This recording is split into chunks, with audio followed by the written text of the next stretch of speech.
Hi, it's me again with Corel Drill Tips and Tricks, and I just got through making a video on this. And I thought I'd throw out another suggestion, the way I would do it. I like doing layers of metal. This is one of my pieces that's, I call it Crown of Thorns, a crude face of Jesus on a rusted piece of metal with standoff.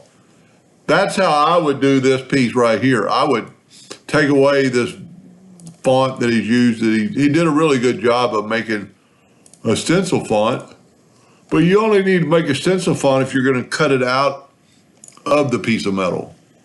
You don't need to do it if you're going to cut it out and keep it. You know, if you're going to use the text and not. So here he's creating a hole, and that would be work good for the stencil font, because that's what the metal's going to look like. And let's make it rusted. Here's a good little trick. Let's take over here and grab that rust color and put it there, even though it doesn't show up the texture. And you could actually do that, but add a little, hold down the control button, make it a little darker for the rust. Add a little black, make it look rusted. But then what I would do is I would take a font like he had, maybe reduce it a little bit.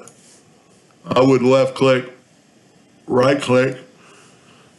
But then I'm gonna, you don't want the letters to be individual.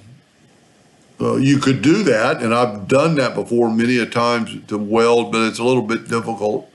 So if we make a bar, and it's not gonna be much different than what he had, just make a bar at the end. Doesn't have to be very thick. Some of your letters are really, or some of the letters I picked anyway, are a little bit thin. So in a way, this might really help it. I'm going to change my nudge factor to 0.01, and I'm going to move this bar down just to the edge. And then we could do other things. We could have this bar have rounded corners. We could round off the corners like that, make it look a little bit better. And then what you want to do is take this and weld it. Now all that's one piece. You don't need to do the stencil font, because the fact that you're cutting the letters out and using the letters, you're not making a hole. So let's make the letters this shiny silver, as good as we can get. And then with just like, he has a plasma table. Let's go to order, front of page. If he's got a plasma cutter, he's probably got a welder. You put like a 1/4 inch dowel, 1/4 inch round stock, tack it to the letters first, get it where you want it, level it up, and weld it on the plate. Now and it would look good regardless, even if it was rusted, or you could paint, seal all this off and you could paint it black. Or you could, do what I did with the silver. And,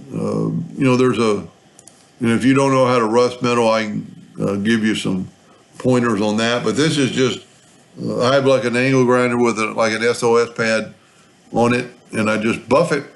Well, sandblast it first to get all the mill scale off, and then buff it, and then spray this with a lacquer. And then, actually put cardboard. So this probably has, you can actually see one shadow of one, probably has 3 standoffs, 1, 2, somewhere in here. And then cardboard it all down and lacquer it, and then put this rusting coat, without getting it on because this has stood off probably a good inch, if not like 3/4 of an inch. So it would just, I like doing it this way, and for 2 reasons. And this would work with a laser cutter too.